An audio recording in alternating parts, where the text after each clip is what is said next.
Shalom à toutes et à tous, on est très contents, on se retrouve avec le Rav Ben Ishai, la communauté d'Emouna Shlema. Parashat est mort, le titre c'est Sans faute, et n'oubliez pas que vous pouvez bien évidemment dédier le cours pour la Refoua Shlema ou à la mémoire de quelqu'un comme ça a été fait cette semaine. Bechavod Arav. Alors le cours est dédié à Ilui Nishmat, Pierre Avram, Zichrono Livracha, Ben Shmuel Vedona, par sa fille, Anita Villard, et sa famille. Alors, la parashat est mort. La parashat est mort, évidemment, et en son centre, toutes les Kohanim. Et en fait, les Kohanim, ils sont tellement importants dans le service qui doit se dérouler dans le temple. Il y a de leur part des exigences beaucoup plus grandes que celles qu'il y a de tous les autres. Et c'est normal. En effet, le but, c'est de permettre un contact, un lien entre le divin et l'humain. Et donc, d'une part, ça doit être des hommes, mais d'autre part, ils doivent être capables de s'approcher du divin. Et s'approcher du divin veut dire rien qui infirme la vie. D'où évidemment l'interdiction des Kohanim de toute impureté mortelle. Le Kohen Gadol n'a pas le droit de se souiller par aucune impureté mortelle, même de ses plus proches parents.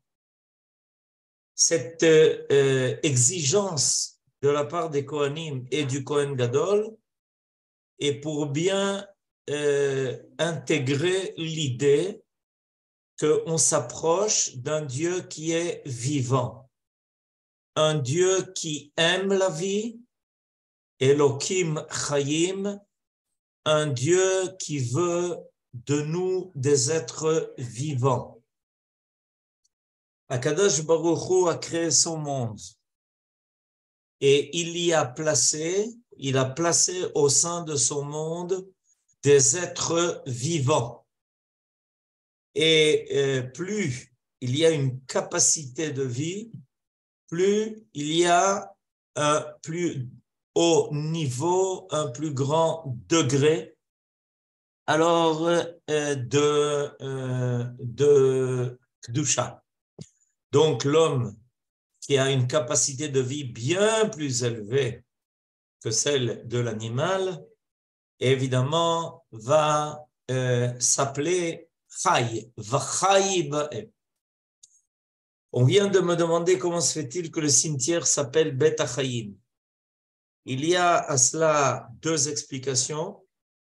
La première, ça s'appelle dans le langage de nos sages Saginaor. Saginaor, ça veut dire que nos sages nous habituent à dire ce qui semble être le contraire. On n'aime pas évoquer la mort. Alors on va dire que c'est la maison des vivants. Ça, c'est dans le sens simple. Donc on se sert d'une expression qui est inverse à celle que l'on aurait dû utiliser parce qu'on ne veut pas rappeler la mort. La deuxième explication, elle rejoint tout à fait ce qu'on vient de dire. C'est qu'on ne croit jamais dans le peuple d'Israël à la mort qui soit définitive. Nous ne sommes pas un peuple de nihilistes, des gens qui pensent et des fois qui ont même une religion qui laisserait croire que la vie peut s'annuler complètement, s'effacer. Elle peut évidemment disparaître, mais le fait qu'elle disparaisse ne veut pas dire pour autant qu'elle n'existe pas. Il y a des êtres qui disparaissent, mais ils sont là, ils sont présents, Seulement, nous n'avons pas accès à un contact avec eux direct. Alors, pour laisser entendre ça, on parle donc du cimetière comme étant Bet Hachayim. Ce n'est pas par hasard. En plus de cela, on veut laisser entendre que finalement, il y aura une résurrection. Que, comme c'est marqué dans le Zohar, ceux qui sont morts se sont endormis d'un sommeil qui est profond, qui va durer des années. Mais finalement, il va y avoir un réveil. Il est clair qu'il y aura un réveil. Ça fait partie de notre foi la plus absolue, la plus élémentaire. Triyat Hametim. Il est clair que ceux qui sont là-bas sont en attente de leur revie, sont en attente de leur capacité de reprendre vie. Donc, vous voyez que finalement, ce que l'on appelle Bet Hachayim, ce n'est pas par hasard. Il y a quelque chose de profond qui se cache en cela. Et les Kohanim, par contre, eux, ont comme rôle, ont comme but de faire apparaître dans notre monde une vie qui soit capable de s'exprimer dans toute sa force, dans toute sa capacité. Dieu, dans son monde, voudrait que les êtres soient vivants, complètement, totalement, définitivement. Malheureusement, la disparition momentanée des êtres n'est qu'en vue d'un monde où la vie sera permanente. Et on doit avoir cette expérience. Comment aura-t-on cette expérience? Précisément par ces Kohanim qui n'ont pas le droit de s'approcher en rien de l'impureté provoquée par la mort, qui donne l'illusion qu'il y avait quelque chose qui existait et qui n'existe plus. C'est le traumatisme que l'on a lorsque malheureusement on est confronté à ce passage difficile, qui est pour nous que momentané, mais néanmoins un passage qui est quand même difficile. Mais dans notre paracha, on va trouver encore beaucoup plus que cela. On va trouver que non seulement les Kohanim n'ont pas le droit d'être en contact avec la mort, mais que si ils sont touchés par une infirmité quelconque, ils ne peuvent pas officier, ils ne peuvent pas assurer leur service dans le cadre du Beth Amikdash. Je vous lis ce qui est dit à ce propos. L'Éternel parla à Moshe en ces termes. Parle ainsi à Aaron. Quelqu'un de ta postérité qui serait atteint d'une infirmité ne sera pas admis à offrir le pain de son Dieu.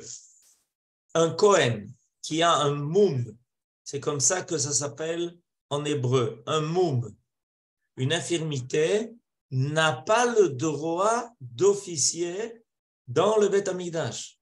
Il est pas soul. Son travail, sa avoda est psoula.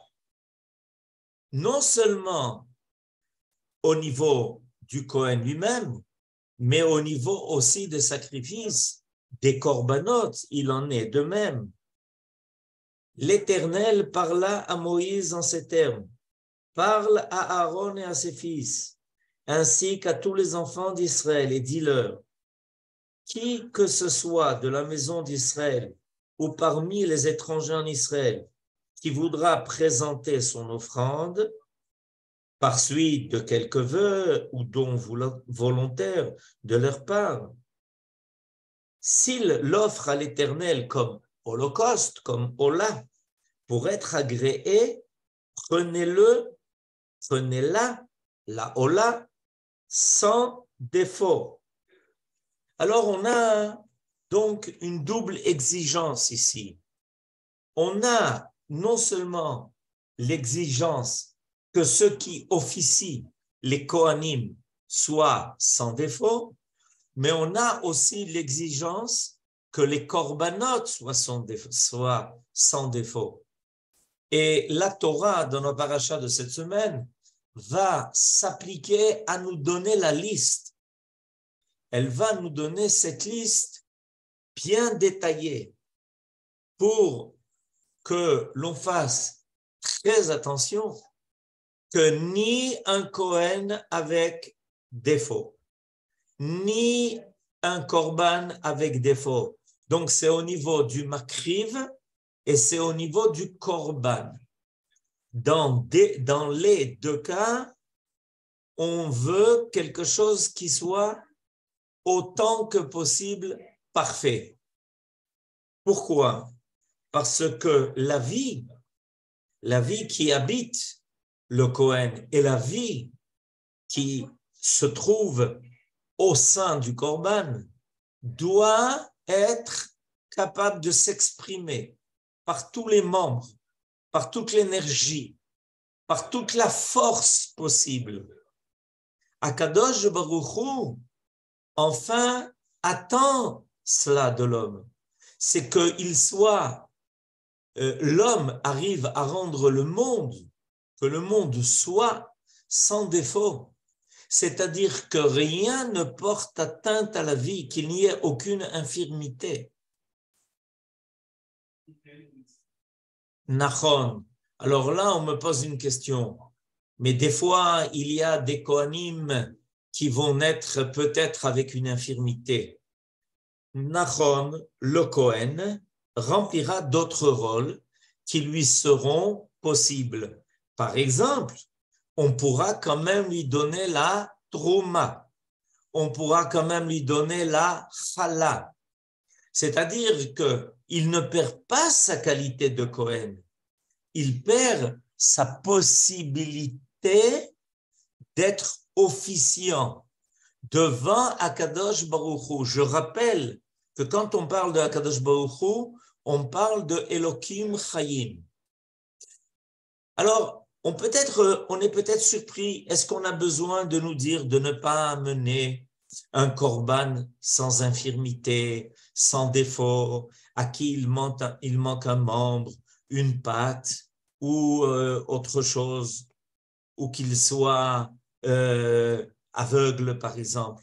Est-ce qu'on aurait besoin de préciser? Évidemment, quand on pense au travail qui se fait au Beth Amikdash, on est en droit d'envisager qu'on va amener le meilleur, que l'on va présenter la meilleure offrande possible. Alors, au début de la Bible et à la fin de la Bible, on a deux exemples qui nous prouvent que ce n'est pas si évident que ça. On va commencer par la fin de la Bible. À la fin de la Bible, il y a un prophète. Ce prophète est le prophète Malachi. Le prophète Malachi clôture tout le cycle des prophéties. Il est au début du deuxième temple et il s'adresse aux Kohanim. Le prophète Malachi reproche aux Kohanim. Qu'est-ce qu'il va leur reprocher? Dans le premier chapitre du prophète Malachi, il s'adresse à ses descendants de Aaron et il leur dit au nom de Dieu. Regardez, il commence en disant, il y a des choses qui paraissent tellement évidentes. Le fils honore son père, le serviteur son maître. Alors dit Akadosh Baruch Hu, si je suis pour vous un père, où sont mes honneurs?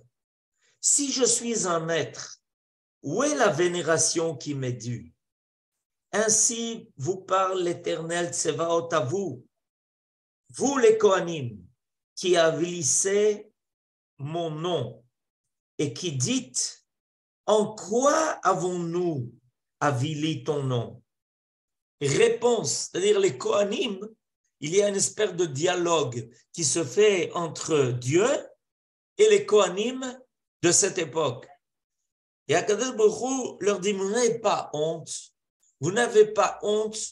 de ce que même les hommes font entre eux, qu'un fils honore son père, qu'un serviteur honore son maître, ce qui est tellement évident, ce qui est tellement normal, ce qui est tellement compréhensible. Et vous, les Kohanim, qui sont censés me considérer comme le père d'Israël, le maître d'Israël, ce minimum, vous ne le faites pas. Alors les Kohanim semblent répondre, pourquoi? Pourquoi est-ce que tu nous fais ce reproche? Qu'est-ce qu'on a fait? Et alors Akadosh Baruch Hu leur répond, vous apportez sur mon autel un aliment souillé. Et lorsque vous venez m'immoler une bête aveugle, ce n'est point un mal quand vous amenez une bête éclopée ou malade, présentez-la donc à ton gouverneur.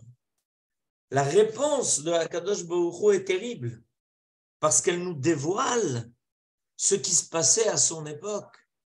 Ce qui se passait à son époque, c'est que, en fait, on offrait sur l'autel les choses dont personne ne voulait. Ces bêtes avec des infirmités, éclopées, aveugles. Alors, celui qui voulait se débarrasser se disait, puisque de toutes les façons, on va se débarrasser de ces bêtes, autant le faire et on aura gagné d'une pierre deux coups, puisqu'on aura soi-disant on aura pu offrir un sacrifice. Mais Akadosh Baruch Hu ne laisse pas se passer la chose. Il leur dit, si vous aviez amené à un homme d'importance une offrande, auriez-vous amené un tel cadeau? Auriez-vous amené une telle bête?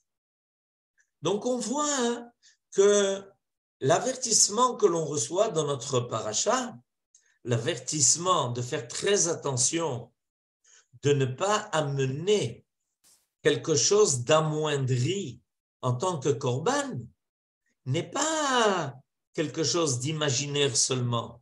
Il s'avère pratiquement à la fin de la Bible qu'il peut y avoir un état d'esprit pareil. Et on va peut-être essayer de comprendre même d'où vient cet état d'esprit. Comment ils ont osé faire une chose pareille, les Kohanim. Et je vous ai dit tout à l'heure que ce n'est pas quelque chose que l'on trouve seulement à la fin de la Bible. On va le trouver aussi au début. Au début de la Bible, on trouve très rapidement deux hommes qui ont évidemment le sentiment du devoir de remercier celui qui les a créés, qui les a fait naître et qui sentent le besoin de remercier Dieu, de remercier le Créateur. Alors ils vont amener des sacrifices. Évidemment, vous avez compris que je parle de Caïn et de Hevel. Et alors arrive le drame. Le sacrifice de Hevel est accepté. Le sacrifice de Caïn est refusé. Mais regardez ce qui est marqué dans le verset. Il est marqué que Dieu ne se tourne pas ni vers Caïn, ni vers son offrande. A priori, on aurait pu s'attendre à ce que l'expression soit que Dieu ne se tourne pas vers l'offrande de Caïn, qu'il n'a pas accepté, qu'il n'a pas agréé l'offrande de Caïn. Mais le verset met l'accent sur deux choses. Il n'a pas agréé ni Caïn, ni son offrande. Vous voyez, on retrouve déjà au début de l'histoire de l'humanité, ce sentiment qu'on peut arriver n'importe comment devant Dieu, à mener n'importe quoi, sans penser que l'on est tenu au meilleur, à l'essentiel, ça, c'est quelque chose qui nous accompagne depuis longtemps. Ça nous accompagne depuis le berceau de l'enfance. Et ça nous accompagne jusqu'à la fin de la Bible, comme on vient de le montrer dans les remontrances qui sont adressées par Dieu, par l'intermédiaire du prophète Malachi, aux prêtres, aux Kohanim qui officiaient dans le deuxième temple. Est-ce qu'on n'aurait pas appris ce qui s'est passé au premier temple? Mais je voudrais rajouter à cela un commentaire extraordinaire du Rav Shimshon Raphaël Hirsch. Le Rav Shimshon Raphaël Hirsch, dans son commentaire sur le début de Vaïkra et dans son commentaire sur notre paracha, va dire qu'en fait, il y a là un problème qui se cache profondément en l'âme de l'homme qui peut malheureusement penser que, en fait, Dieu n'est sur terre, ne se dévoile sur terre que pour s'occuper des pauvres. Le Akadosh Baruch Hu n'est pas pour ceux qui n'ont besoin de rien, ceux qui sont riches, ceux qui se suffisent à eux-mêmes. Ceux-là se débrouillent par eux-mêmes. Et pire que ça, va dire le Rav Hirsch, il va parler d'un état d'esprit où, en fait, et c'est le reproche qui est adressé aux Kohanim, les Kohanim, les prêtres dans les autres nations et les autres religions se sentent utiles quand il faut aider les pauvres, les lépreux, les malades, les faibles, parce que ceux-là, malheureusement, n'ont pas en quoi se consoler. Alors, en fait, les prêtres sont assez contents dans les autres nations et il amène à nouveau une citation de prophète dans le prophète Oshéa, le prophète Osée, et dans le prophète Malachi, où il explique dans le prophète Oshéa, au chapitre 10, que les prêtres, les moines, ceux qui officient dans les autres nations, en fait, ils se frottent les mains quand arrivent des catastrophes, quand il y a la peine humaine, parce qu'ils sont persuadés que personne ne viendra les voir, personne ne viendra les consulter quand tout va bien. Quand tout va bien, on n'a pas besoin de vous, on se débrouille tout seul. À la rigueur, on n'a pas besoin de Dieu, on n'a pas besoin de la foi. Tout va bien pour nous.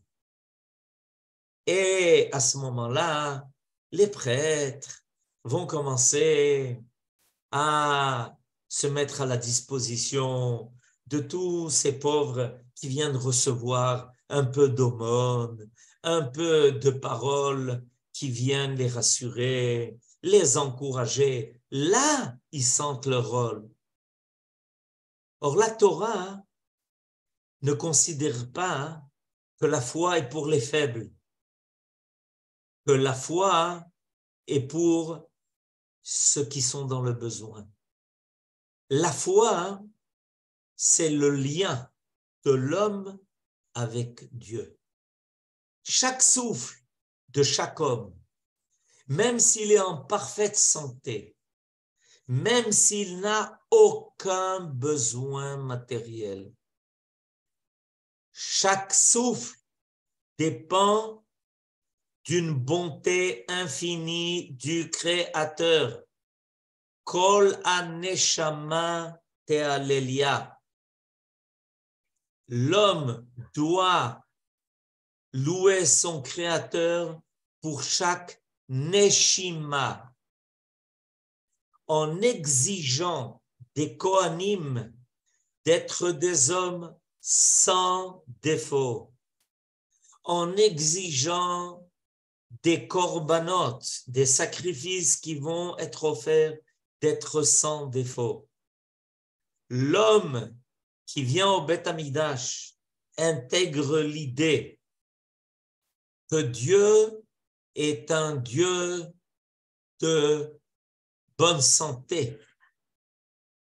Exactement. Est un Dieu de bonne santé.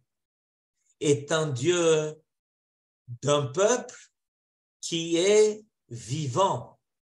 Am Israël Chai. Un Dieu plein de force. Un Dieu plein de vaillance.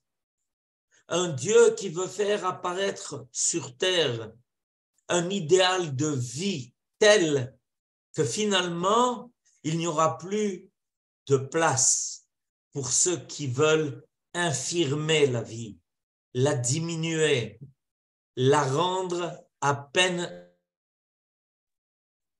Évidemment, ça, c'est une position qui est tout à fait différente de celle que l'on a pu constater dans d'autres religions, dans d'autres nations, où on a glorifié ceux qui sont faibles, ceux qui sont frappés, ceux qui souffrent.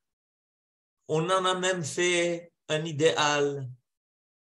Les faibles ont toujours raison, même s'ils ont tort, parce qu'ils sont faibles.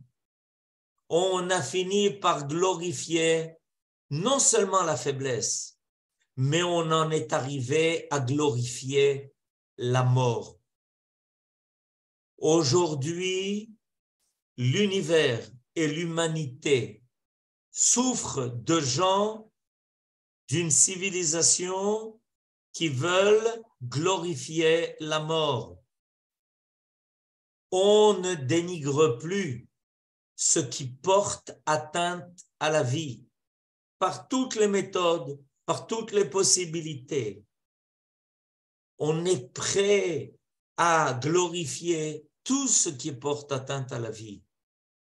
Et ce qui auparavant était considéré comme quelque chose qu'il fallait surmonter, aujourd'hui, on en parle, on en fait des livres et des films, et on vous montre la souffrance, la faiblesse comme étant l'idéal.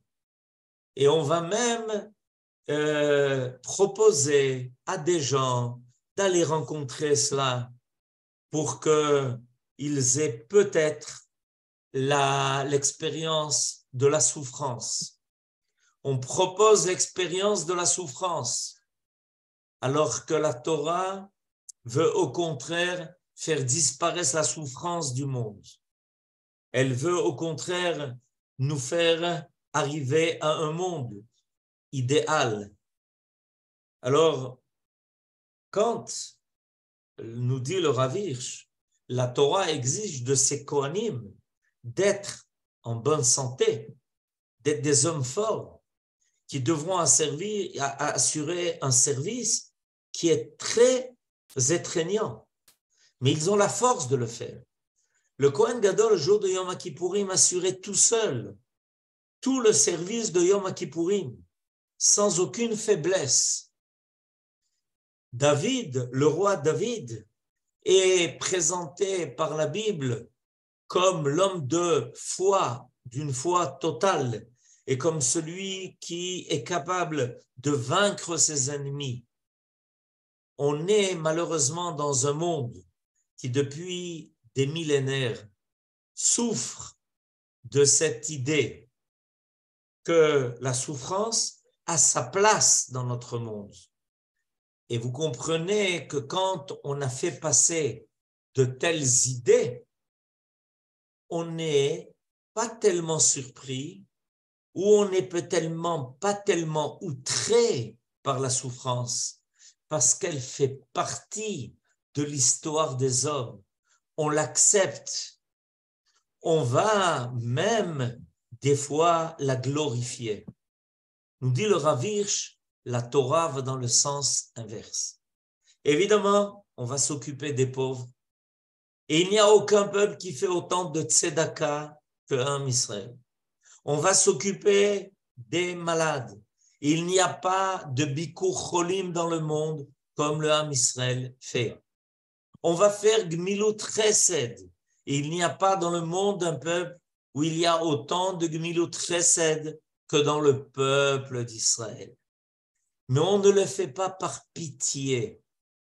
On le fait parce que l'on veut élever. On veut élever l'homme et en fait toute l'humanité à un niveau de noblesse, de grandeur. On veut permettre à l'humanité d'être en santé telle qu'elle puisse rencontrer un Dieu qui est vivant et non pas un Dieu qui est mort. Et ça, c'est en fait notre carte de visite.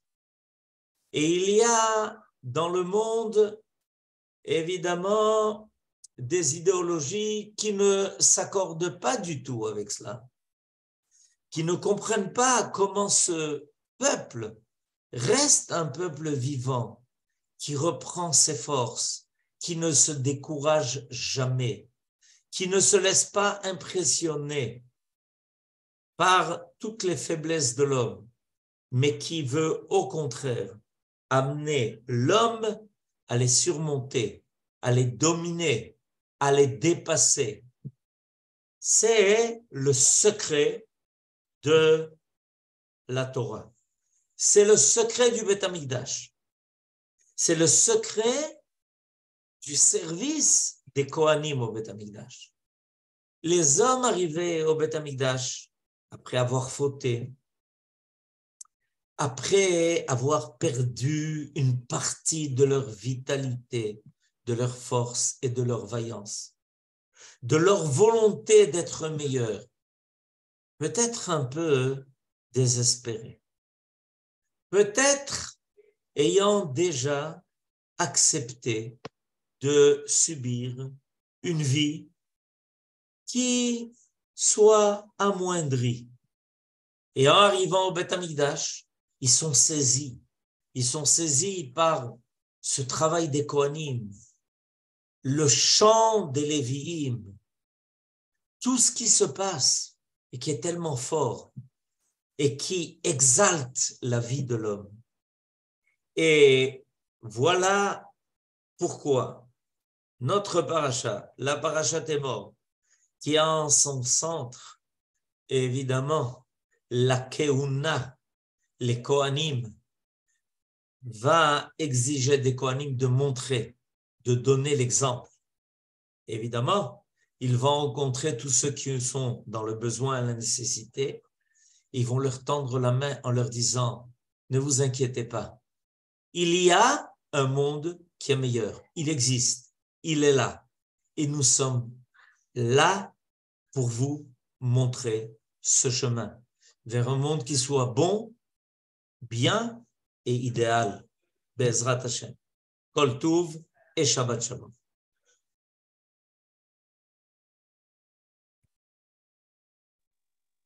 Shabbat Shalom. Shabbat Shalom. Shabbat Shalom.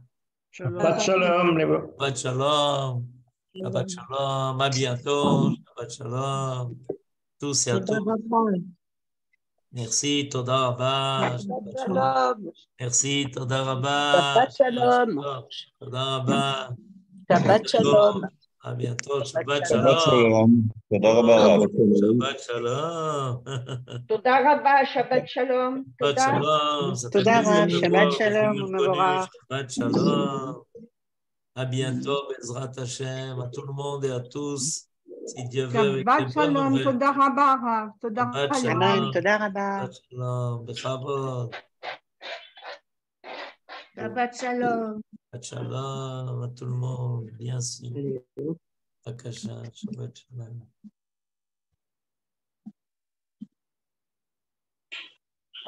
C'est pas grave. Ouf. On entend tout.